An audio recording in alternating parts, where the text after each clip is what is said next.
Bonjour à tous et bienvenue sur Crypto Flash, la chaîne de l'actualité crypto, plein de choses à vous raconter aujourd'hui sur les crypto-monnaies.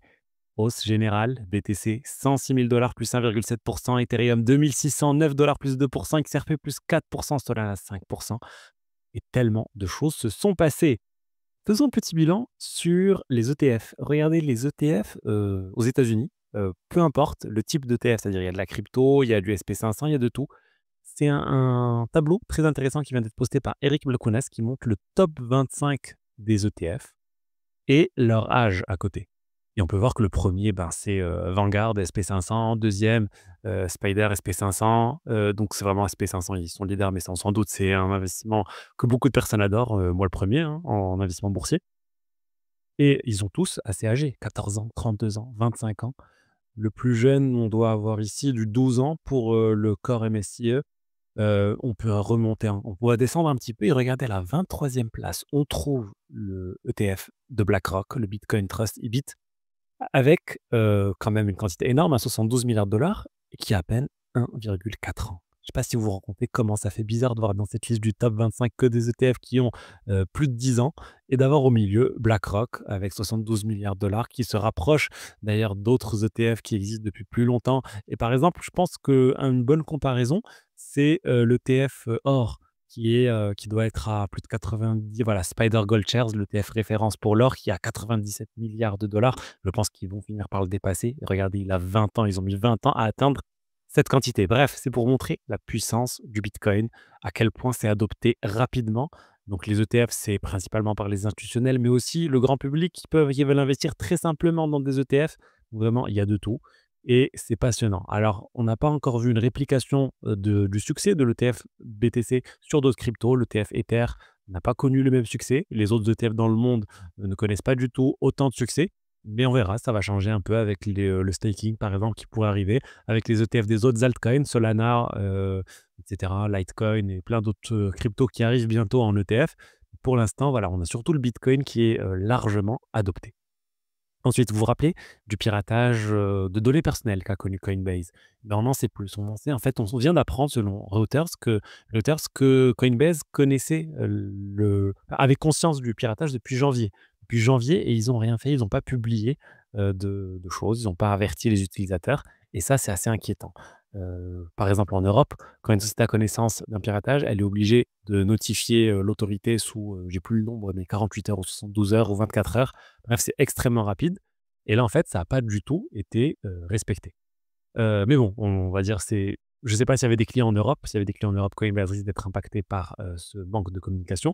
Mais ce qu'on apprend aussi, c'est que la source du piratage vient de la société Taskus. C'est une société spécialisée dans, le support client et le traitement de données. Par exemple, ils s'occupent pour Facebook de gérer, les contenus et de supprimer les contenus, interdits, par exemple. Ils sont, basés, à travers le monde et notamment en Inde et a priori, le piratage aurait lieu, selon, Reuters, en via un support client basé en Inde. Donc voilà, Coinbase a dit ils ont arrêté de travailler avec Taskus, mais bon, le mal est fait et ça montre clairement des problèmes de sécurité chez Coinbase. Et comment ça a été fait en fait? Le pirate, en fait, il prenait en photo avec son téléphone perso, l'écran où il y avait les informations de Coinbase. C'est-à-dire que même si le PC et généralement comment ça marche chez la société, même si le PC il est sécurisé et qu'on interdit de brancher des clés USB, qu'on interdit, le copier-coller s'il y a des environnements virtuels ou autres, mais au final si on laisse le téléphone aux personnes, et surtout s'il y a du télétravail par exemple, bah, il y a aucun moyen de s'assurer que la personne ne peut pas prendre en photo l'écran et même si c'est sur place, bah, il faut voir s'il y a des mécanismes pour, retirer le téléphone des personnes par exemple quand ils travaillent. J'ai déjà vu ce type de choses qui étaient mis dans des clauses de contrat pour certains, services clients. Donc voilà, on en sait un peu plus sur tout ce piratage. Ensuite, Ethereum. Regardez ce que vient de nous dire Vitalik sur Ethereum. Il pense que Ethereum devrait faire un x10 d'ici l'année prochaine.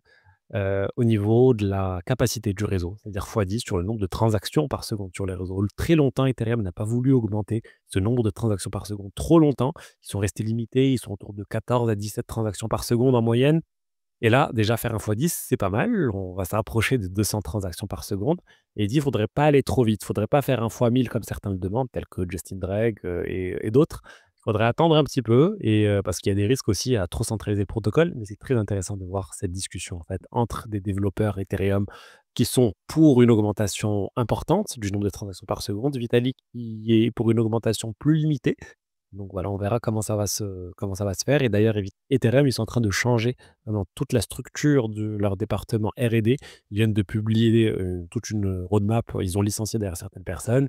Ils ont réajusté des choses pour venir en fait se concentrer sur les, 3, objectifs qui ont été maintenant clairement émis par la fondation Ethereum, qui est d'améliorer l'expérience client, améliorer la capacité des L2 et améliorer la capacité des L1. C'est, Improve UX, Scale L2, et Scale L1. Donc, vraiment, ils sont dans l'objectif d'améliorer tout ça et c'est une bonne chose. Je pense qu'il est en train de faire, c'est vraiment ce qu'Ethereum aurait dû faire il y a plusieurs années maintenant. Ils se sont fait dépasser par plein d'autres, blockchains concurrentes. Là, ils sont en train de revenir en force et je trouve plutôt bien cette vision qui est mise et enfin avoir un nombre de transactions élevé sur le réseau Ethereum.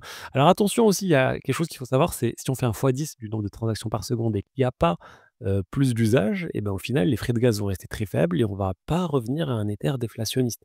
C'est-à-dire il n'y aura pas d'Ethers qui vont être brûlés au final. Donc ça, en fait, c'est un peu tout le pari. L'objectif, c'est d'améliorer la capacité du réseau et une fois que ce réseau va être amélioré, qu'il y aura plus d'espace, l'idée aussi, c'est qu'il y ait plus de personnes qui viennent et que cette capacité, elle devient quasiment pleine. Et en fait, on ne devrait pas avoir de frais faibles sur le réseau Ethereum principal. On devrait toujours avoir des frais, je sais pas, 0,5 $, 1 $ au moins par transaction pour générer vraiment de l'argent, pour burn des Ethers et avoir en fait un Ether qui a une politique monétaire meilleure même que le Bitcoin quand il y a de l'usage. Le Bitcoin, on sait que c'est limité à 21 millions, ça ne va jamais être dépassé. Donc c'est un autre débat si ça va changer ou pas. Moi, je pense que dans 10 ans, dans 15 ans, il va y avoir beaucoup de monde qui va pousser pour un changement parce que sinon ça va pas tenir d'un point de vue sécurité pour le réseau s'il y a pas suffisamment de frais de transaction. Mais bon, on verra ça. C'est vraiment c'est pas tout de suite. Mais en tout cas, Ethereum, ils ont cette politique monétaire qui est intéressante. Maintenant, il faut améliorer l'espace disponible au final sur la blockchain et la capacité du réseau. On va parler maintenant de l'application Swissborg, l'application crypto partenaire de la chaîne qui vous permet d'acheter des cryptos, de faire fructifier vos cryptos. Et on va faire un zoom sur la fonctionnalité Earn et sur les analyses de risque présentes justement dans la fonctionnalité Earn pour vous apprendre et vous faire comprendre les risques associés. Regardez, là on va voir le staking du token Bera, donc le token de Bera Chain. Ça affiche 15,22% de rendement, 15,22% de rendement. On se rend compte que c'est pas vraiment du staking, c'est un prêt. Et il y a écrit Bera et Dolomite. Donc Dolomite, c'est le protocole de finance décentralisée. 15% de rendement, c'est intéressant pour le Bera. Et regardez, on clique sur analyse de risque et ça va nous afficher en fait une analyse de risque complète associée à cette stratégie. Honnêtement, je fais beaucoup de recherches sur la finance décentralisée et je trouve jamais vraiment d'analyse de risque par stratégie de finance décentralisée. Les projets de finance décentralisée n'offrent pas ça et je ne connais pas de service qui fait ce type d'analyse de risque, donc c'est vraiment intéressant d'avoir ça.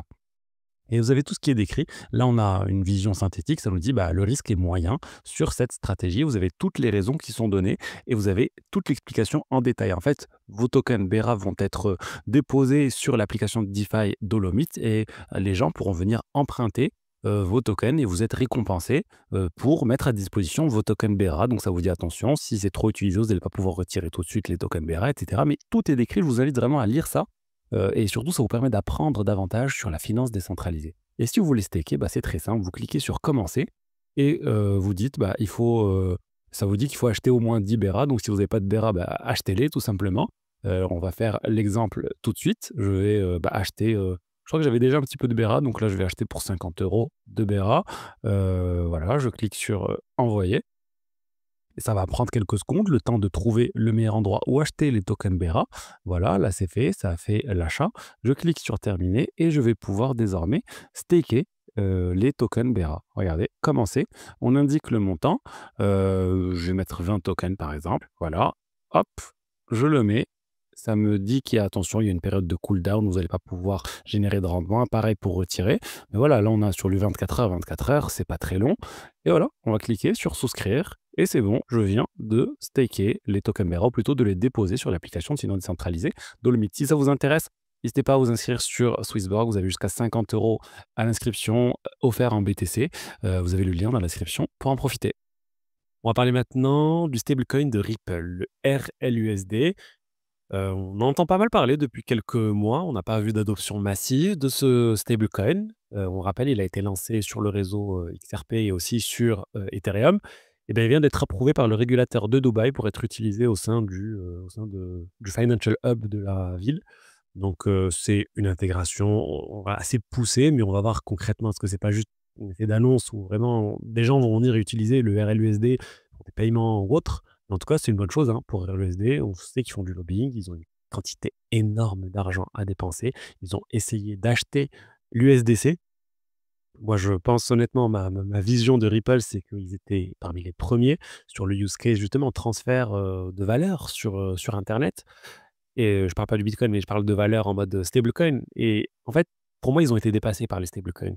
L'utilité du XRP, elle est diminuée pour moi avec l'apparition, des stablecoins et c'est pour ça que Ripple est en train de se transformer.